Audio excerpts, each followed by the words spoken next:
Assalamualaikum warahmatullahi wabarakatuh. Selamat malam Bapak Irham dan Bapak Asprab yang saya hormati. Perkenalkan, nama saya Rizky Nuriksan. Pada video kali ini saya akan menjelaskan dan juga mendemokan cara menghubungkan aplikasi Android ke REST API menggunakan Retrofit. Di proyek ini namanya Connecting App sesuai dengan modul yang diberikan. Sebelumnya saya akan menjelaskan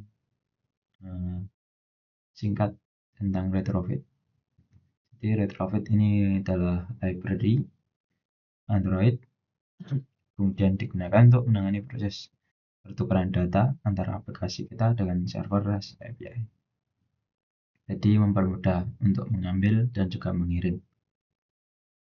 Kemudian lanjut ke kodenya. Jadi pada Buildgrader KTS yang di modul app, tambahkan features webinding through. Kemudian pada dependencies tambahkan 3 implementasi ini. Yang pertama ada Retrofit. Retrofit ini untuk library inti dari Retrofit. Kemudian converter JSON di sini digunakan untuk konversi data JSON dari server menjadi objek Kotlin yang bisa digunakan di aplikasi kita. Kemudian ada login interceptor. Library ini sebuah library yang berguna untuk proses debugging. Nanti akan menampilkan log dari request dan respon di API di logchat. Selanjutnya pada Android Manifest, di sini tambahkan juga user permission, Android name, Android permission, internet. Tanpa adanya ini, aplikasi kita tidak akan bisa terhubung ke server dan akan terjadi error permission denied. Kemudian lanjut ke di sini terdapat dua package, yaitu model dan juga network. Pada model sendiri ada Kotlin data class, yaitu ada data dan juga user. Nah, di user sendiri di sini ada serial name, data, kalau ada list data, dan di data ada series name, ID dengan file ID, integer, dan seterusnya. Di data KT ini mewakili satu objek data karyawan. Nah, jadi di sini ada add serialist name, employee name. Ini berfungsi untuk memetakan nama kolom dari JSON employee name ke nama variabel di Kotlin employee name, sehingga datanya bisa terbaca dengan benar. Kemudian pada package network, di sini ada client. Di sini tempat untuk mengonfigurasi Retrofit. Di API client KT ini mendefinisikan, nah sini definisikan base URL, alamat utama dari API yang kita tuju, yaitu https dummy REST API example. Dan juga kita menambahkan http login interceptor untuk debugging dan JSON converter factory untuk konversi JSON. Selanjutnya di API service. Ini sebuah interface tempat kita mendefinisikan endpoint API yang akan kita akses. Di sini ada get employees. Anotasi get ini menandakan metode HTTP untuk mengambil data. Kemudian employees adalah path spesifik yang akan ditambahkan ke base URL. Dan ada fun get all user call user. Ini adalah fungsi yang akan kita panggil untuk melakukan permintaan tersebut. Jadi retrofit nanti akan otomatis menangani prosesnya dan mengembalikan hasilnya dalam bentuk objek user yang sudah kita definisikan di model. Oke, untuk selanjutnya yaitu yang terakhir di main activity. Jadi di sini memanggil API dan menampilkan datanya. Pertama di sini ada client API client get instant, mendapatkan instant retrofit dari API client, kemudian memanggil fungsi get all user yang sudah kita buat di API service tadi. Dan panggilan ini akan dieksekusi dengan respond.enqueue. Jadi ini penting karena enqueue menjalankan permintaan di background thread sehingga tidak mengganggu tampilan utama aplikasi. Dalam enqueue ada dua hasil yang mungkin terjadi.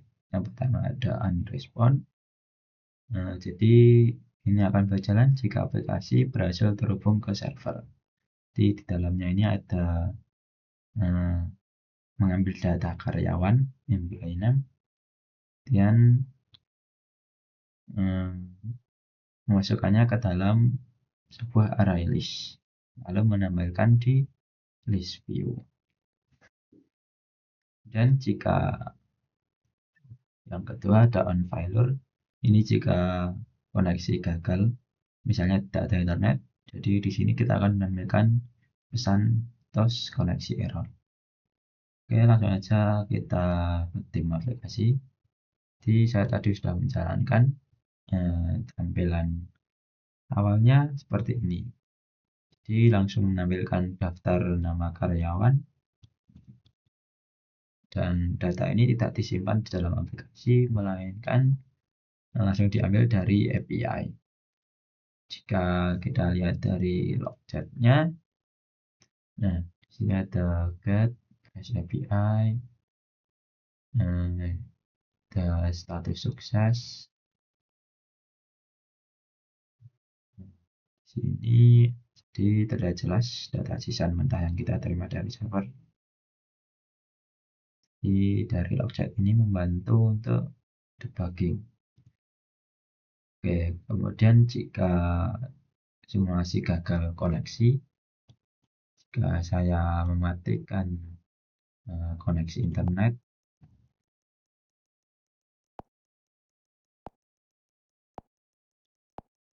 oke, lalu saya tutup, saya buka kembali aplikasinya. Nah, ada TOS koneksi error karena fungsi on failure tadi dieksekusi. Jadi itulah cara kerja retrofit dengan konfigurasi yang tepat pada model, klien, dan interface. Kita bisa mengambil data dari internet dengan cara mudah dan efisien. Baik, untuk yang selanjutnya itu materi Jetpack Compose. Di sini saya akan menjelaskan dan mendemokan aplikasi Hello Compose. Di aplikasi ini pada dasarnya adalah aplikasi HelloTOS yang biasa yang kita kenal, namun dibangun ulang menggunakan Jetpack Compose. Sebelumnya, apa itu Jetpack Compose? Di modul Jetpack Compose ini adalah toolkit UI modern dan deklaratif untuk Android. Bedanya dengan XML, di Compose UI kita definisikan sebagai fungsi Kotlin. Di intinya di sini kita semua elemen UI kita tulis sebagai composable. Nah, oke. Di sini di dalam package UI theme ada theme untuk mendeklarasikan tema, color untuk warna, dan tab untuk typography. Dan lanjut ke main activity.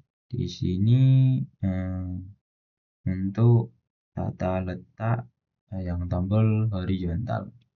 Ketika di run nanti akan ada box untuk menghitung, ada angka teks di tengah, dan tombolnya yaitu horizontal.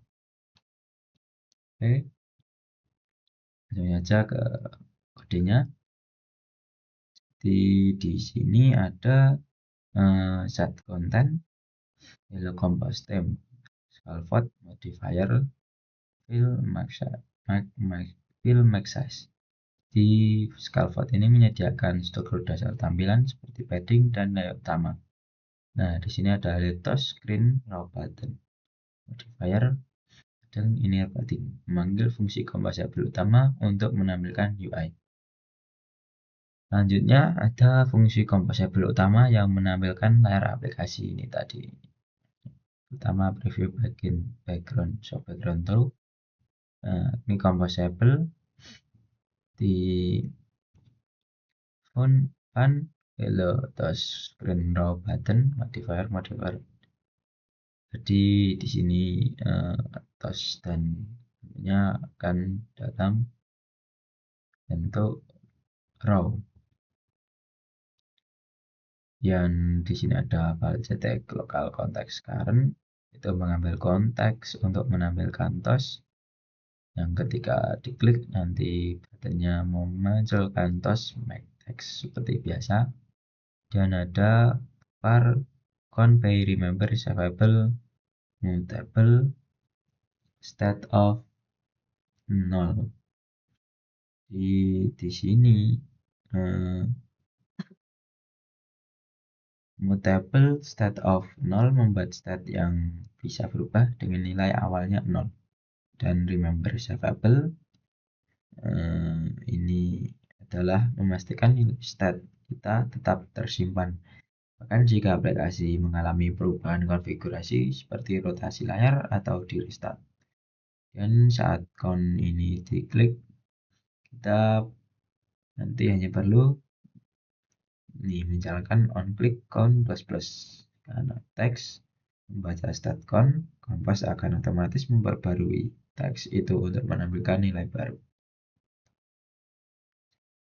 Dan di sini kolomnya yaitu ke bawah, menyusun elemen-elemen secara vertikal dari atas ke bawah dengan modifier fill max size agar kolomnya memenuhi seluruh layar dan horizontal elemen center horizontal agar semua elemen rata tengah.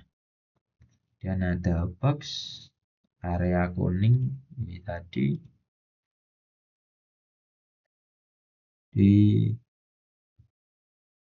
menggunakan modifier fill max width agar memenuhi. Di sini ada weight 1F agar mengisi ruang atas. Di bawah box kita menambahkan row. Jadi row ini adalah composable yang menata elemen-elemen dalamnya secara horizontal. Apa yang dihorizontalkan yaitu button-buttonnya. Di kedua button tambahkan modifier